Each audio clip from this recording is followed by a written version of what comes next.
how a tier 2 person or tier 3 person can become a soft skill trainer, image consultant in unconventional career. Even if you're from a tier 2, tier 3 cities, have your goals clearly defined, because thanks to the internet, there is no tier 2 anymore. There is enough and more information available for you to get trained. Why should I follow if I'm going in a normal restaurant, maybe 2-star, 3-star in fact, but still, why should I follow that? So dining etiquettes are integral to any kind of human interaction, and we need to know the basics.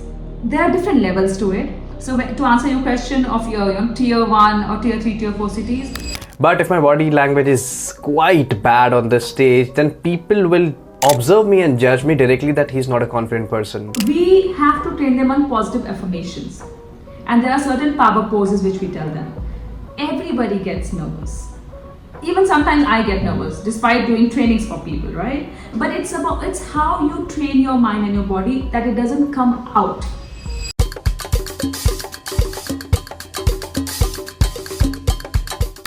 Okay, so Ruchi, I just want to set a context here before introducing you to our audience. So basically, this podcast series is created based on confidence. The name of the series is The Real Talk on Confidence, where we will talk about how you can develop confidence and how someone who is struggling in their life because of confidence, how we can provide some valuable insights to them, and so that they can have some good knowledge from this podcast. So welcome to the podcast, Ruchi. How are you? Thank you so much, Abhishek. It's a pleasure to be online with you. I'm doing very well. Thank you for asking. And let's get started. Wonderful, wonderful. So I just want to ask you, because I don't want this podcast to be an interview podcast. So directly I want to ask you, jump into the question is, how was your childhood? How did you cope up with that confidence thing in your life? Oh, I would say childhood was quite different from what I am today, to be very honest. What I am today is because of my exposure with regards to the different jobs that I have done, the different companies that I work with. I was I wouldn't say I was a shy child, but I was a very introvert kind of child, really subdued. What really opened up in me eventually was when I took over, a managerial position. That really made a big difference to my personality. It was a gradual shift. I wouldn't say there was one particular instant that I could, point out saying that, oh, this happened and then, the whole life turned around.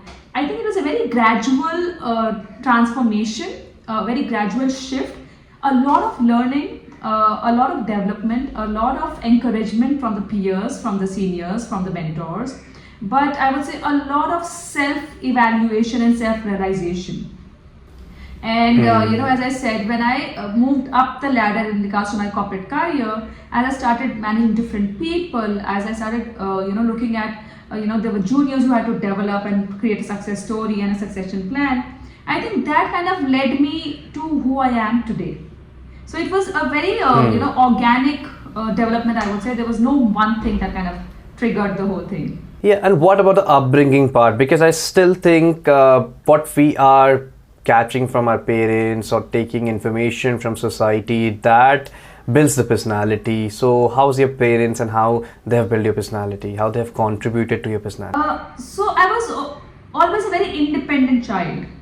Both my parents have been working, and I wouldn't say that stay-at-home moms don't give that kind of encouragement to their children. It's the same with regards to all families, but it really matters of how much hand-holding you do and how much hand-holding is required.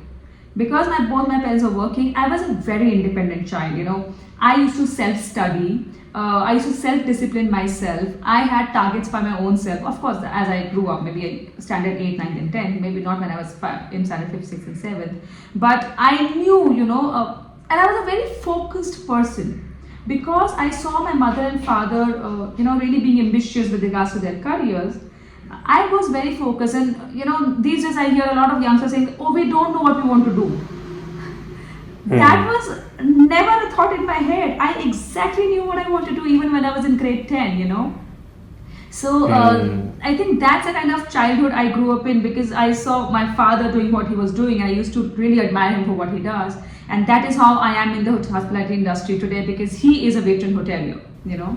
So my journey, my career path was rather very clear in front of me. The way they took us for different fan trips, the way we traveled with them, which gave me exposure to see different hotels, a different world altogether. That gave me a lot of perspective, to things in life. So I would say, as a child, we were given a very open culture, absolute independent one. We didn't have too many restrictions and boundaries, and we were taken, which most parents do. But then we had a lot of freedom of thoughts, freedom of speech, and freedom of expression. So that was never a restriction in my house at all, which really shaped. Like I could take my own decisions. I got through a certain college, and I was very clear when I went for my admission. I told my mom, I said, "Listen, I'm putting in all my papers here, but even if I get to admission, I will not join, because I really know what I want to do." And she was very supportive. She's like, "Listen, put this as a plan B, let's go ahead with this. If you get to the other one, by all means, And I'm talking about a place like Delhi, almost 22 years ago, where a lot of girls would not select hotel as a profession willingly. Maybe it was out of compulsion, or maybe it was out of something else. But as I said, I knew really very well that I wanted to join the hotel industry, and my parents were all full of encouragement for me to do that, even if that means I had to move away from the house at that young age, coming from Delhi. So my father is a very liberal man, so we had a lot of independence in terms of taking our decisions. Yeah, I agree with you. And you have grown in a tier 1 city, and you are traveling around the world as well. So you have seen a lot of things in your life, right? But I want that if someone who is from tier 3 or tier 2 city, and they don't have clarity in their life, right? What career to choose, what relationship to choose. There are a lot of things going in their mind. So how a tier 2 person or tier 3 person can become a soft skill trainer, image consultant, or any other in unconventional career, not in 9 to 5 job. So how can they do that? First of all, it's the belief in yourself, who you are, what you want to be. There's a very famous phrase that people go where they want to go because they know, what they want to do in life. If you're clueless, then you will really never have a direction. So the first thing first is you need to really chalk out a plan of who you are and what you want to do. What's your next 3 years, 5 years plan?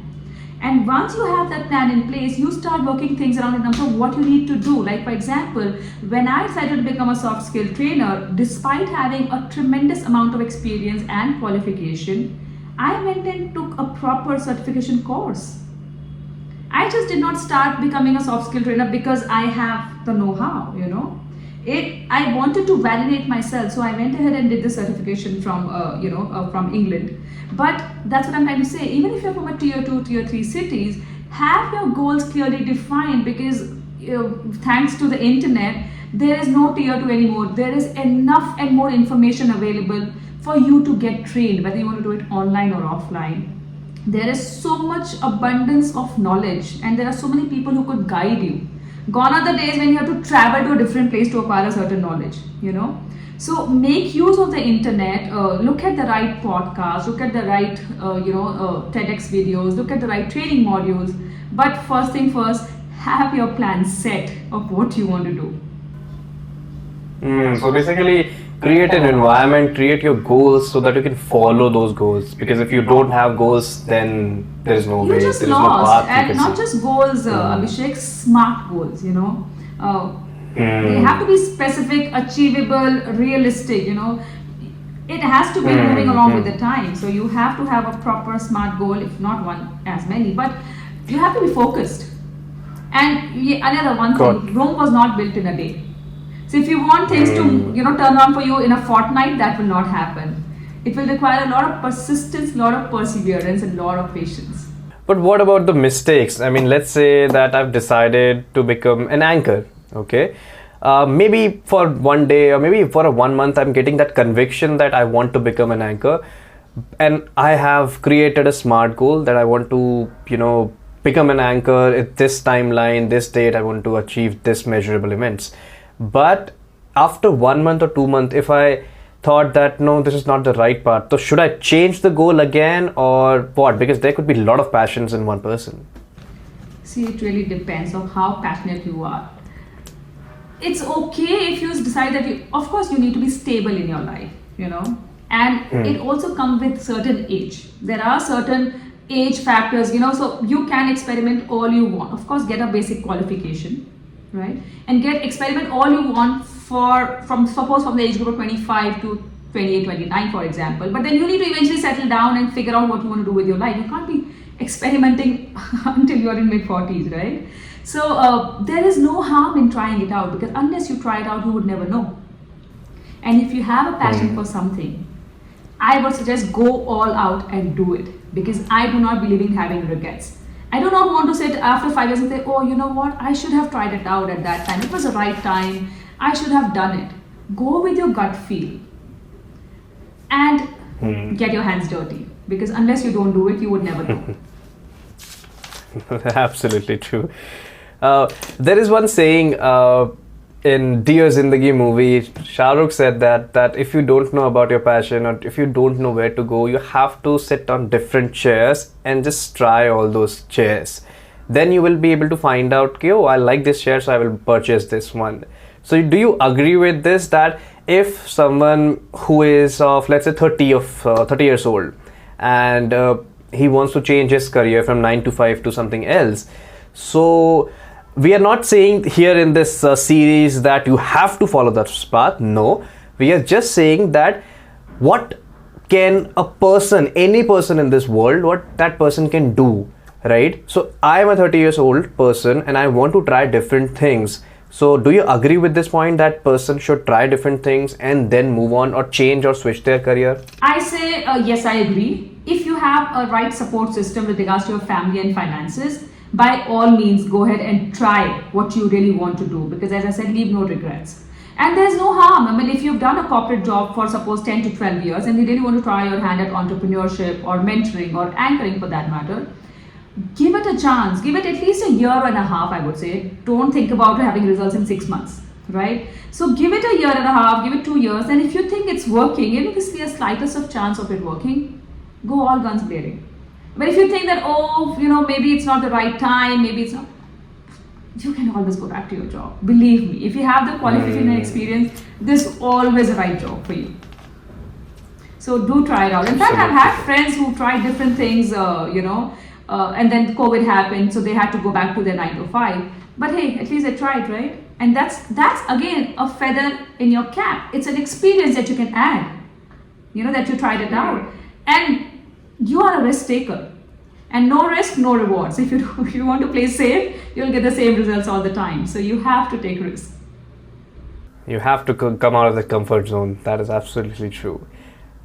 Let's talk about Africa. That royalty ceremony, conference. So how that is going? Is still in the process, or what is all about that? Because I was liking those content creation which you have did on that part. So this is Etiquette Group, Etiquette luxury school in Africa, and they reached out to me online through social media, and I happened to do a special course for their children, and they always do this royalty conference, which is like a 4-day event. It's a national level event in Africa where they collect all the kids online and they do rigorous workshops for them on life skill development, soft skill development, and etiquette training.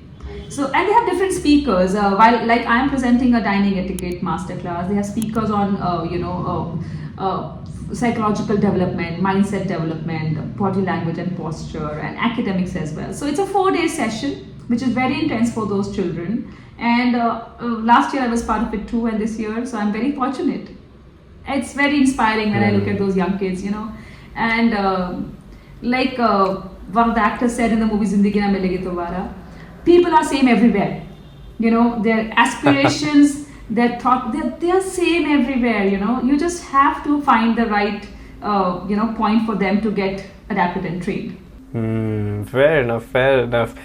Dining etiquette. So do you think that this dining etiquette should be followed by all 1.4 billion people, because in tier 2 tier 3 city is like that why, this why come into that picture, that why should I follow if I'm going in a normal restaurant, maybe 2-star 3-star in fact, but still why should I follow that? So I want to change the perspective of audience here, so can you give some advice on this? I would say yes, we need to understand the basics of dining. I am not saying that because only when you will go to a 5-star or a Michelin star restaurant you need to know those etiquettes. It's just the basic, and food is such an integral part of our life.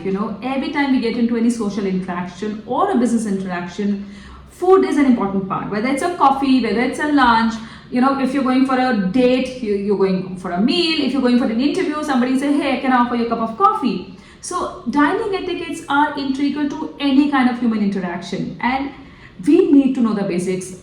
There are different levels to it. So to answer your question of your tier 1 or tier 3, tier 4 cities, fine. I mean, I don't expect you to have like a 5-course meal in a basic restaurant where you have to use a fish fork or a seafood or chopsticks, for example, but the basics of how do you touch the common food. For example, a bread basket, a very common thing. We all love our breads. I'm not talking about the Indian breads, but we all love our hard rolls and soft rolls. So if it's common on the table, do you touch it while you're passing it? No, you don't. No. So if I have an associate sitting next to me and if I want, hey, can you pass me some bread? I wouldn't want him to touch that bread roll and give it in my plate. I would rather expect him to just pass the basket to me. Basics, and it's just hygiene. It's just nothing fancy about it. Similarly, as basics as a tissue. Very commonly, and we abuse the tissue sometime on the table. And when you tell me, hey, can you pass me the tissue? I would definitely raise an eyebrow if you just pull out the tissue and give it to me. Just give me the entire box, because you're avoiding contamination. And here we talk about so much of health and hygiene. These are the basics, and they don't really come under fancy dining etiquettes. We haven't even gone to that level. If you really see my recent update where I'm talking about the mint etiquettes, you won't believe, Abhishek, and in a lot of restaurants I don't touch the mint at all. Because imagine the amount of fingerprints that must have gone in that bowl of mint. Can you believe? So, there's a spoon provided. Pick up that mint with a spoon, put it on your palm, and just have it. But a lot of people just go straight into, and it's unhygienic, right? So, I'm not saying the fancy dining etiquette where you have to really wear a hat and a jacket, but these are the basics. And a lot of people don't even know these, right? So, and these are necessary.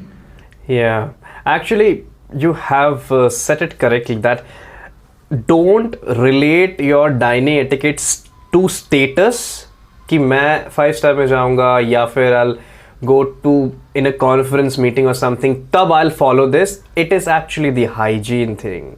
If you're following those etiquette, it is about hygiene. It is not about the status. We Indians relate everything to status, कि अगर वो अच्छा English बोल रहा है तो he is a business person, or maybe he has some high class or something. So we relate all these things to status, which is not true. It should be, I think this should be included in our education, but unfortunately it's not there in all the schools. Yeah, rightly as you pointed out. So this is my usually opening statement when I go for a lot of these institutional trainings to younger children, younger adults. I would say that, do you think the etiquettes are only for the rich and famous? No, it is not for the rich and famous. It's for everybody who wants to make a difference to themselves. And when you have these etiquettes, and etiquettes is all about how you conduct yourself and how you make the other person feel in your company. Basic things. You don't really have to be, a suit-wearing office CEO to pull the door for me or to pull the chair for me. You could be a school-going kid who just sees another lady or an elderly person walking in and say, hey, you know what, I'll put the chair for you. You really don't have to be a CEO to do that, But these are the basics, which, as I said, they're life skills, which everyone should know, because it makes you the person who you are. Absolutely, I 100% agree with you on this point. Confidence. Because you said that from your childhood you got a good upbringing, you have traveled to different countries, and you have experience around good schools as well where you might have trained people.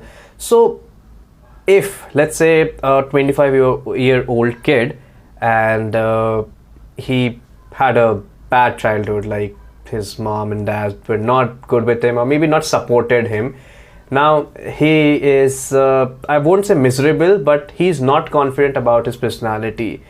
So what we can do for him so that he can become a great personality, he can confidently say that yes, I'm Abhishek Srivastav, like that. So anything on this? Yeah. So first of all, I want to correct it here. It's not about the parents being bad. Let's look at the time when, we, like our parents, there was very little exposure. So it's not about the wrong teachings. It's about they just don't know any better. Correct. So I'll give you a very simple example. Right now, I have a 21-year-old who's coming to me, and his parents are very good friends to me, right?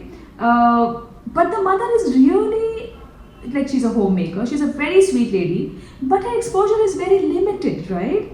So if you don't have an exposure, you really cannot give it to your children, and that's where they put them in best of the schools, best of the colleges, because for the exposure, right? Correct. So for those children, like I do a lot of one-on-one coaching, Abhishek. Like I do, some people really don't want to come in groups because they feel shy, and none of these bigger HNI families, especially someone who's going to take over their family business, the high net, they don't really want to send their children in a group. So I do a lot of these confidential one-on-one coachings for those children for their confidence building, and there are different techniques. It really depends on what the need of each person is. And then we can have, personalized courses created for them. You tell them, how to build out their confidence.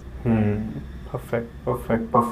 But yeah, this 25-year-old, I always think that if you can start building your confidence, start developing yourself from that age after college, it will help you in future. When you turn 30 or maybe after 30, it will be very helpful to grow in your career. Even if it is a 9 to 5 job, you won't be a mediocre person. You can grow in your career if you have that confidence. Okay, yeah, wonderful. So just to add, I always think that, yes, I take up courses for children as young as 6 years old. So we have a kids etiquette program where we teach them the basics of these soft skills from 6 to 12, and they have a teenagers program. But to add to your point, a lot of these companies today are looking, almost 90% of the companies are looking for people with soft skills. Because come to think of it, coming with AI and with all the technologies, I can teach you everything technical on the job. I have seen so many engineers turning into financial moguls, right? You can learn so much on the job when it comes to the technical knowledge. What you really can't learn is confidence and your attitude. And that's what most of them are looking at, the right confidence and the right personality to fit in the role. And everything else can be learned eventually. That is true actually. These technical skills are all skills, right? So skills means yes, you can skills. Learn all those. You do the same. For example, I'll give a very basic example. I have an electrician who comes to my house. He's not even 12th pass. And he's great in his job. He's not an engineer. Right? But you give him any task when it comes to electricals and he can fix it for me. I mean, how did he learn it? He did not go to engineering college. But he said, I've been doing this for the last 15 years. When I was a child, when I was a 10-year-old, I used to go with my father. I've been doing this. Right? I'm not saying that you don't need to go to proper engineering college, but what I'm saying is that hard skills are easier to learn and adapt. What is more difficult is to build your personality, which is going to make you stand out amongst 10-15 people. But what about the body language and the vocal thing? So for example, if I'm standing maybe on a stage, let's say, so if my body is shivering, shivering is okay because nervousness happens. But if my body language is quite bad on the stage, then people will observe me and judge me directly that he's not a confident person. Do you agree with this? Yes, people will observe you, and that's why when I train my students, even before they go for any public appearance, whether it's an interview or whether it's a meeting or whether it's a public speech, we have to train them on positive affirmations. And there are certain power poses which we tell them. Everybody gets nervous. even sometimes I get nervous despite doing trainings for people, right? But it's how you train your mind and your body that it doesn't come out for others to view. Like you said, so usually what people do is when they're nervous, subconsciously they'll start doing some gestures like this, or they start biting their nails, or they start just fidgeting. So these are the things that we have to keep in control. Fair enough, you're feeling nervous inside, but don't let this come out and take over in terms of your wrong gestures, right? So those are the things that we train them, and we do a proper body language a module where we say what kind of power poses can you do which makes you feel confident. What are the breathing exercises that you can do, and what are the positive affirmations that you tell yourself before you go on to that stage. Because as I said, everybody gets nervous, but how you overcome that nervousness within yourself. Perfect. Okay, let's come to last round, which is a fantastic round. Basically what I will do is I will ask you movie names and you have to choose one. I'll give you two names and you have to choose one. I'll give you around 20 movie names, and whatever you like the movie, you have to stick to that one movie, and I'll change the name on the other side. I've seen them all. Okay. Okay, so let me start this fantastic round. Okay, your first movie is My Best Friend's Wedding, or Runaway Bride. Which one? Runaway Bride. Runaway Bride. Okay, now Runaway Bride or Notting Hill? Runaway Bride. Runaway Bride, okay. Runaway Bride or Devil Wears Prada? Devil Wears Prada. Oh, wonderful. Devil Wears Prada or Going on 30? Devil Wears Prada. Devil Wears Prada or Sweet Home Alabama? No, Devil Wears Prada, any day. Okay. Devil Wears Prada or Morning Glory? I don't think I've seen that one. So I'll go with Devil Wears Prada. Okay, Devil Wears Prada or Pretty Women?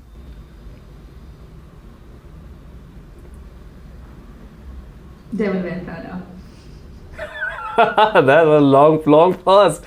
Okay, I'm trying to Devil think of any Wears. of both the movies. Okay, Devil Wears Prada or The Proposal? No, the first one. Okay, Devil Wears Prada or The Intern? Oh. Interesting. Last one, Devil. Difficult choice, Abhishek, because both are my very, very favorite movies. That's the choice, that's the game. Okay, give me 30 seconds to ponder over this one, okay?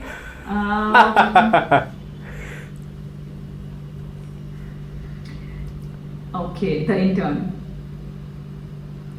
The Intern, okay. And the last one, The Intern or Crazy Stupid Love?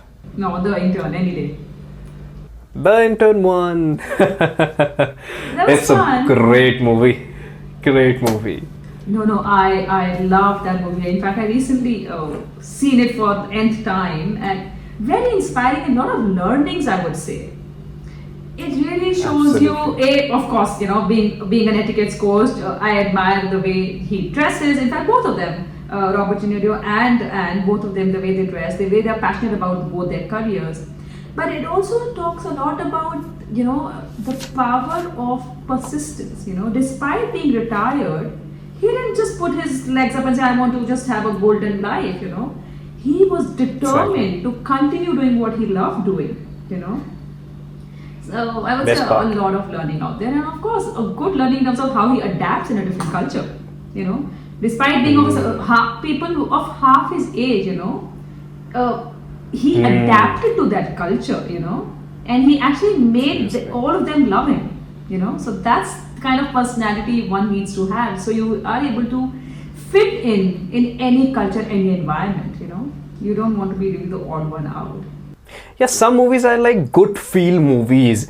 It feels good. It is not something that entertainment, action. There is no genre in that. Maybe they have a genre like any in old age person is going as an intern, but still that movie makes you feel good about yourself. That, wow, man, how this 70-year-old person can go as an intern, and in a modern world, how he is coping up with, I mean, what I can say, I mean, amazing acting from Anne Hathaway. And Very good learning, as I said. It's about how open you are to different things. I'll give you a very simple thing, which I've experienced in a lot of my coaching sessions. Everybody wants feedback. But how do you take that feedback? Everybody wants feedback, but feedback cannot only be, motivation feedback, which is positive feedback. You have to have a mix of development feedback, which is negative, but we call it development feedback. But people just want to hear good things. But if you only want to hear good things, how will you improve? Right? True. And believe you me, whether it's we giving feedback to somebody, or whether, for example, there are so many reviews that happen these days, for commodities, for restaurants, for events. You can't, believe me, somebody who really feels for you and who really wants you to improvise will give you a negative feedback. Half the time, people will just go back with a negative experience and never bother talking about it. I mean, at least they'll not tell you, but they'll tell the rest of the world. Right? But only if they come up to you and tell you, so can you improve, which means they mean you're good. And they're not just doing for the sake of getting a compensation or a reward or a freebie. And it doesn't really happen all the time. Actually, that is absolutely true.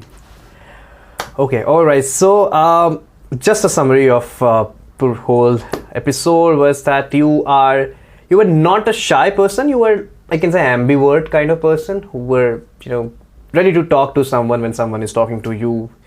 You got freedom in your childhood and supporting parents, which helped you to grow in your career. And from the beginning only, you had career clarity that I want to become this, I want to get in this hotel management industry. So that was really good. And for goal people who wants to build their confidence or want to find their passion, then create a 3-year plan, create your goals so that they can follow it.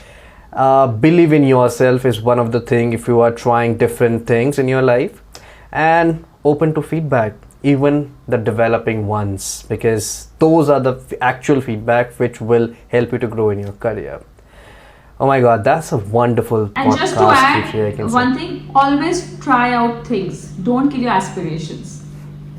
If you have a thought, if you have the support system, you have the finances, go for it.